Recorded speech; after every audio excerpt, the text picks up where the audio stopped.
tenemos que ver el infierno como uno de los novísimos, y lo vamos a ver muy a la carrera.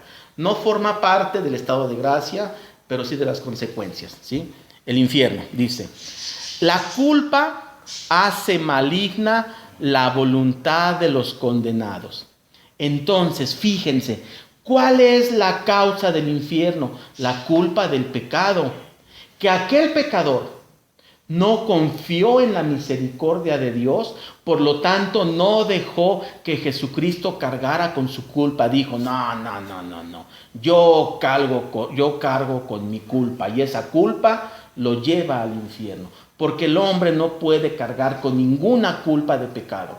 El más pequeño de los pecados merece el infierno. Por eso viene Jesucristo y dice, pueblo mío, yo soy el culpable y ustedes quedan limpios, porque no hay otra forma de llegar al cielo si no es que yo, Jesucristo, cargo con la culpa. Pero el que va al infierno, dice este primer punto, la culpa de su pecado hace maligna a su voluntad.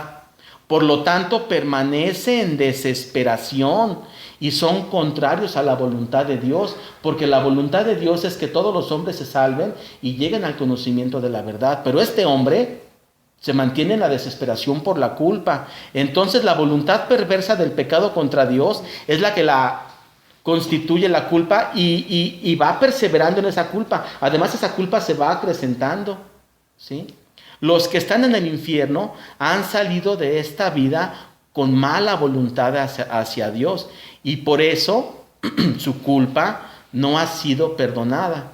Una vez salidos de esta vida, ya no pueden cambiar su voluntad ni su estado de gracia. Eso ya lo dijimos. El alma queda fija en aquel mal.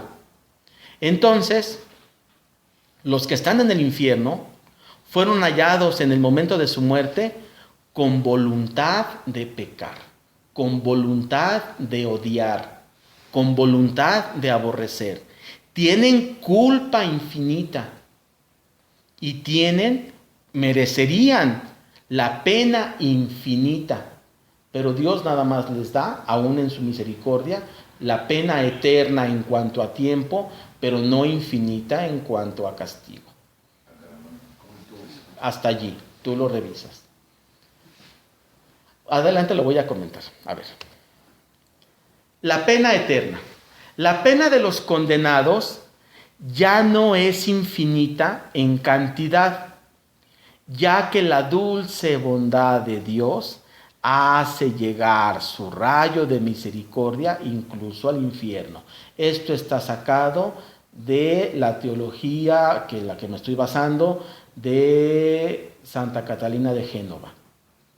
El alma que muere en culpa tiene culpa infinita, por lo tanto merecería una pena eterna en tiempo e infinita en carga, en dolor. Dios les da en su infinita misericordia, y eso es sana teología, sí la pena eterna, pero les aligera la carga. Podría haber sido peor. ¿Sí? Es cierto. El amor de Dios es... Sí, es cierto que el hombre muerto en pecado mortal merece pena infinita y padecerla en tiempo infinito, pero la misericordia de Dios ha hecho que solo sea infinito el tiempo de la pena y ha limitado la cantidad. Podría sin duda haberles aplicado una pena mucho mayor que la que les ha dado. Y dice Santa Catalina de Génova, oh, qué peligroso es el pecado hecho con malicia. El hombre difícilmente se arrepiente de él.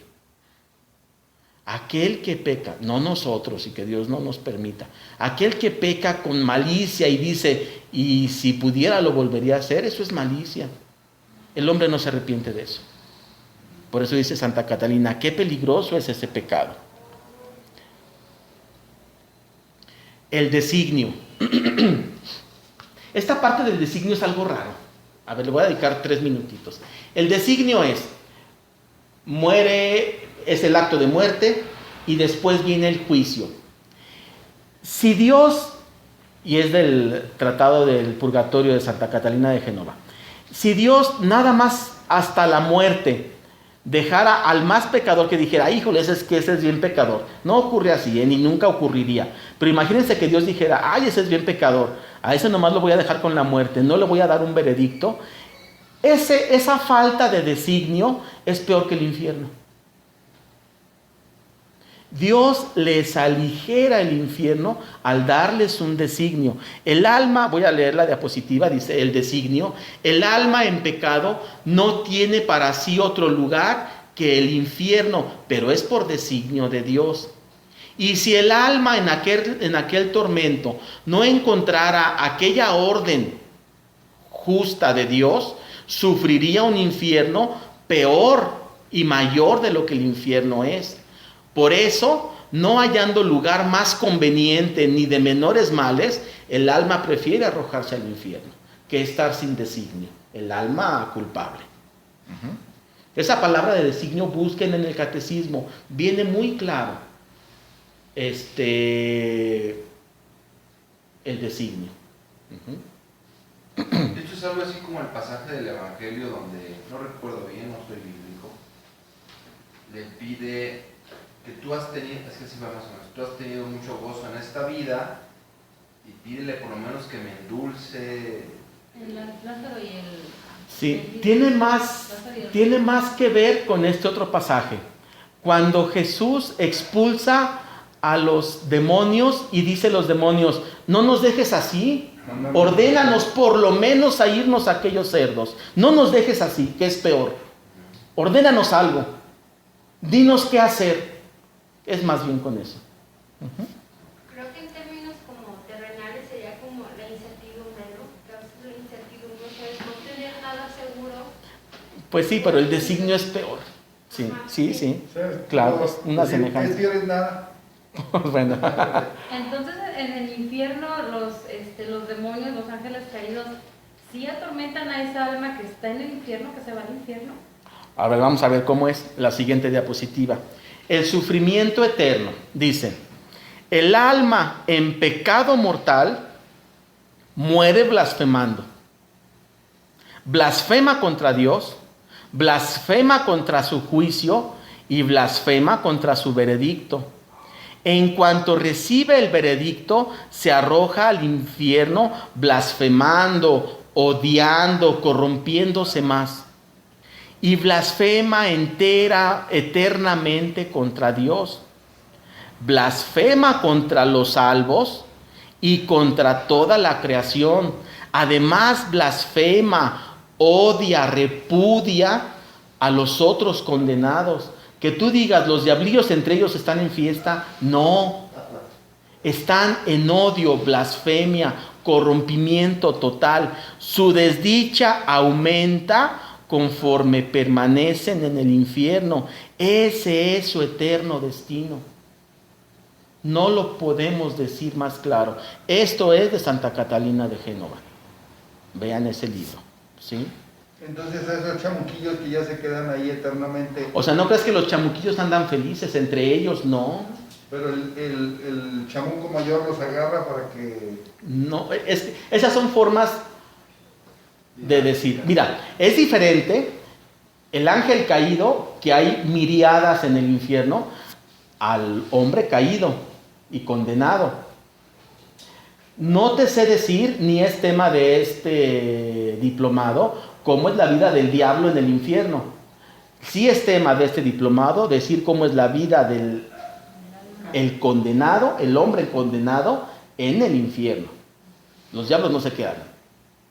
Pero vive blasfemando, su corrosión, su pudredumbre, su odio a Dios, su enojo a Dios y su enojo a todo el entorno. Entonces es un solitario enojado, blasfemando para toda la eternidad de manera ascendente. Y viene algo que casi no se sabe. Otra vez, la pena eterna no infinita. El pecado merece la pena infinita en tiempo infinito.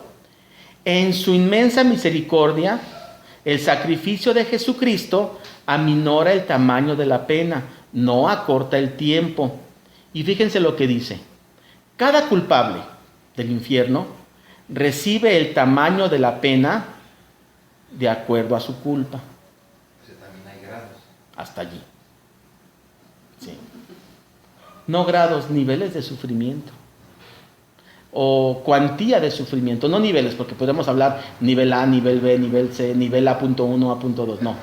Cuantía de sufrimiento, cuantía de desventura, ¿sí? Es decir, la cuantía de la desventura es proporcional a la cuantía de la culpa. El alma culpable, al alma culpable se le aligera la carga de la culpa solo por cumplir el designio de Dios, lo que dijimos.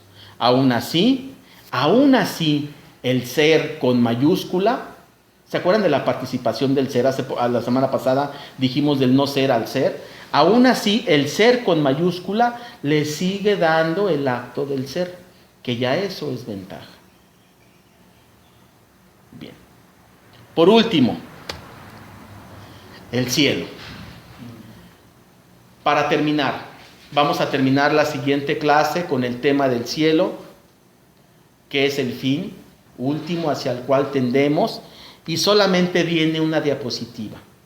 Dice: existe evidencia de los santos, y autores católicos lo confirman, que instantes antes de tu muerte definitiva, seas quien seas, hayas sido quien hayas sido, en la situación que te encuentres, viene Jesucristo. Visita tu alma en ese último momento y trata de seducirte con su amor inflamante para que regreses a Él. Que así sea. En el nombre del Padre, del Hijo